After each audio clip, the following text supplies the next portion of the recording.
In this video, we'll be taking a look at 2 college football games happening on September 22nd, 2023, and providing you with free team picks and total picks for each one of those games. So 2 picks for each game. 4 picks in total. Welcome back to Cash Out Sports. Let's dive right into it. Oh, and don't forget to subscribe and to click the bell icon to get notified as soon as these videos get released so that you have more time to plan out your bets as we provide these videos on a daily basis. I can guarantee that you'll have all the important information that you'll need on these 2 college football games after fully watching this video.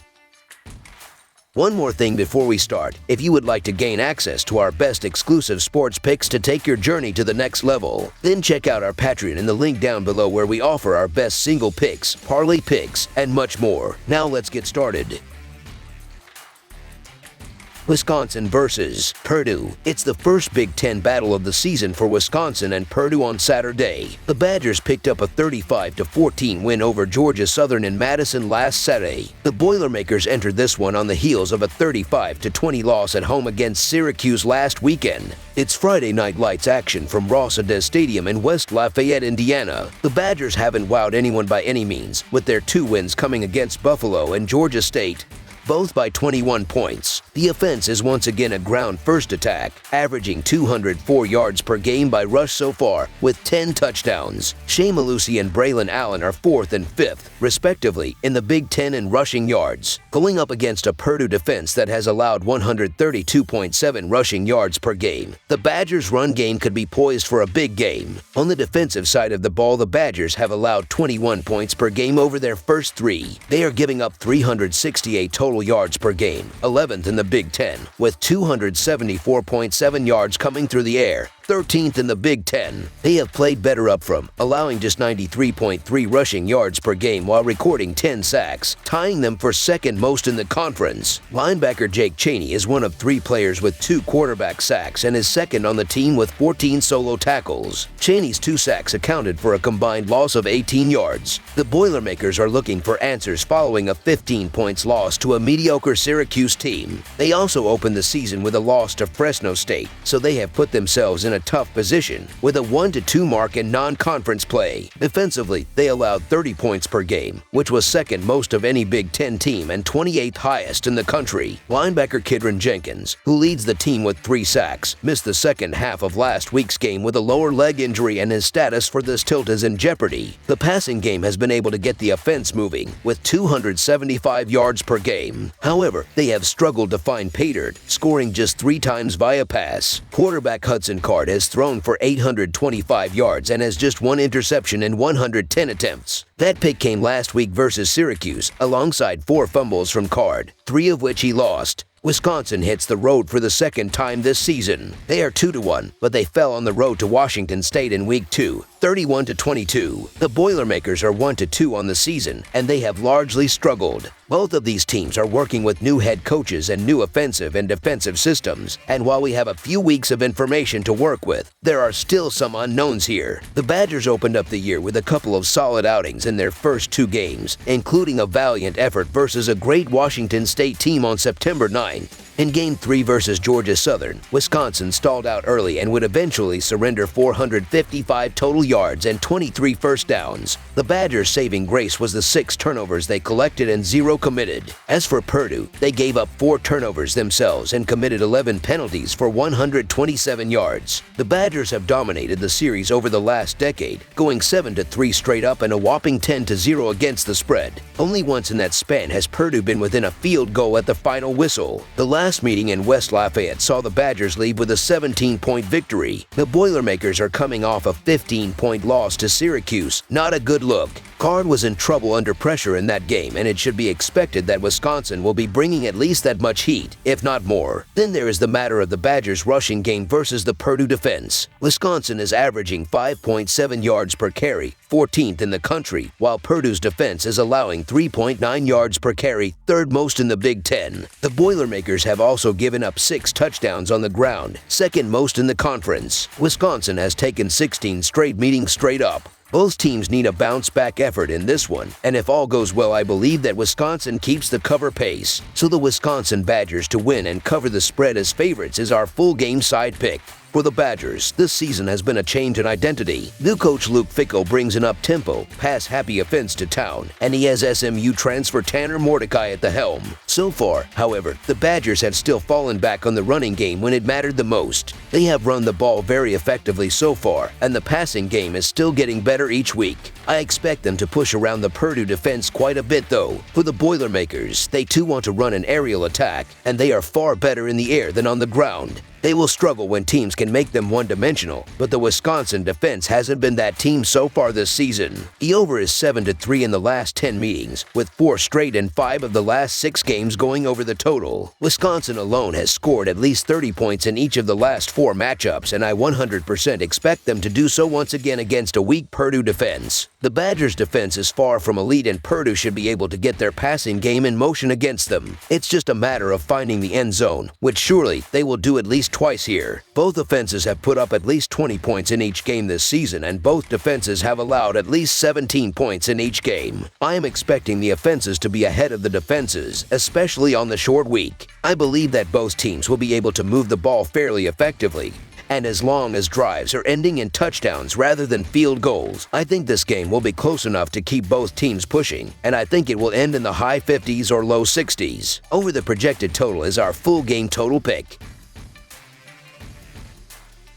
NC State versus Virginia. The Virginia Cavaliers play host to the NC State Wolfpack on Friday evening from Scott Stadium in an Atlantic Coast Conference showdown. The Wolfpack have a pair of easy wins with a loss to Notre Dame sandwiched in between, which isn't a surprise at this point. For Virginia, they come into this home game winless on the season, though they have a difficult schedule to thank. The last meeting between these Atlantic Coast Conference foes came back in 2020, which was a 38-21 win for NC State, who have won 4 of 6 in the series dating back to 2006. The Wolfpack will be favored, but going on the road in the Atlantic Coast Conference can always make things interesting. The NC State Wolfpack look for their second road win to improve to 3-1 on the year. NC State has split its last 6 road games. Brennan Armstrong is completing 62.9% of his passes for 679 yards, 3 touchdowns, and 3 interceptions. Kevin Conception and Julian Gray have combined for 231 receiving yards on 22 catches, while Porter Rooks has 8 receptions. The NC State Wolfpack ground game is averaging 175.7 yards per contest, and Armstrong leads the way with 161 yards and 3 touchdowns. Defensively, NC State is allowing 22 points and 306.7 yards per game. Peyton Wilson leads the NC State Wolfpack with 33 tackles. Davin Vann has 3 sacks, and Robert Kennedy has 1 interception. The Virginia Cavaliers are still looking for their first win of the season. Virginia hasn't started a season 0-4 since 1982 when Wayne Shucks was the quarterback.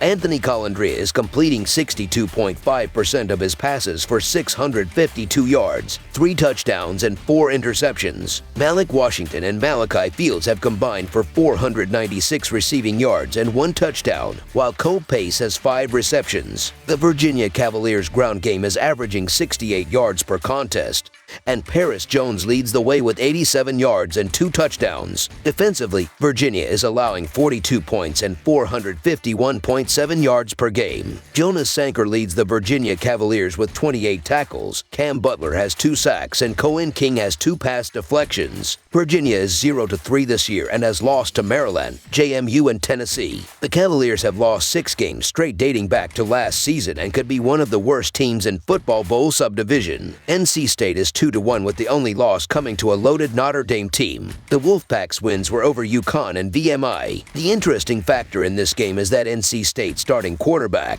Brennan Armstrong, played most of his college career at Virginia before transferring before the season. He has a 62.9 completion percentage with 679 yards, 3 touchdowns, and 3 interceptions, and he also leads the team in rushing yards and rushing touchdowns. Virginia did not look bad against JMU and was only a point away from winning that game, so despite a bleak outlook for the rest of the season, they could be alive in this game. The Wolfpack averaged 402 yards on offense and 24 points per game, and the team goes how Armstrong goes. In their 2 wins, he threw no interceptions and had at least 1 touchdown, either rushing or passing, while in their loss, he threw 3 interceptions and averaged only 2.2 yards rushing. He has averaged at least 5 yards per carry in both of their wins. Virginia averages only 316.7 yards per game and 20 1.67 points per game. Defensively, they allowed on average 451.7 yards per game, and it appears that is the weakest part of their game. NC State's offense should be able to do whatever they like against this Virginia defense. Even with Colandrea being able to move the ball, he's shown that his lack of experience as a freshman has led to him making ill-advised throws. NC State has shown they can move the ball, and Virginia is giving up over 450 yards per game. On top of that, the Cavs have struggled in the red zone, and their run defense will allow the Wolfpack to keep the playbook open. NC State has proven they can get to the quarterback, and regardless of who's in the backfield Friday, NC State should be able to disrupt Virginia through the air. Virginia has massive questions at quarterback, which especially in college football typically spells trouble. Add in being without one of their main pass rushers, and it's difficult to see them keeping pace on either side of the ball. For NC State, Armstrong will be looking for some revenge and have a point to prove against his former team,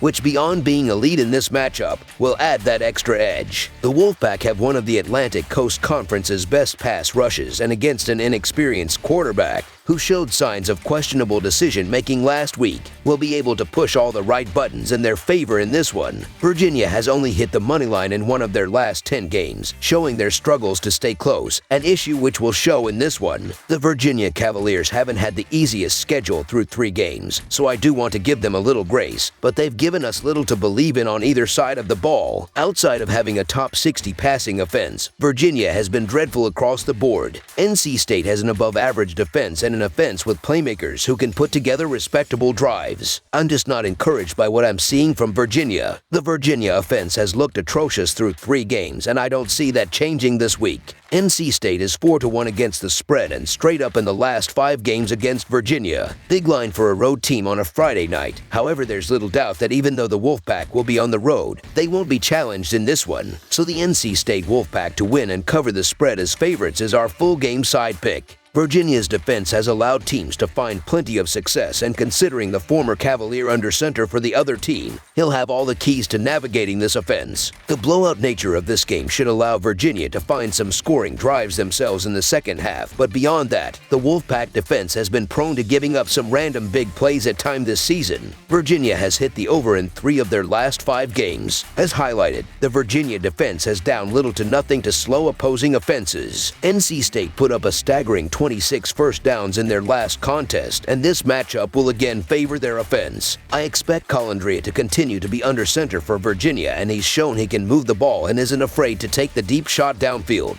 Neither of these red zone defenses has been strong, and NC State has shown its vulnerabilities in stopping the run. I expect both teams to move the ball here. So far this season, Virginia has found itself continually involved in high-scoring affairs, and this one won't be any different. Combine everything we talked about, and that answers the question that this could be one of the highest-scoring Atlantic Coast Conference games on the weekend. Over the projected total is our full game total pick. That's all for now, so if you have any other games you would like reviewed, then leave a comment down below with the game you would like analyzed. Subscribe to our channel, leave a like on this video, and we'll get to it as soon as we possibly can. We would also love to hear your opinion on the picks presented to you in this video, whether you agree or disagree with them, so leave a comment down below and do let us know.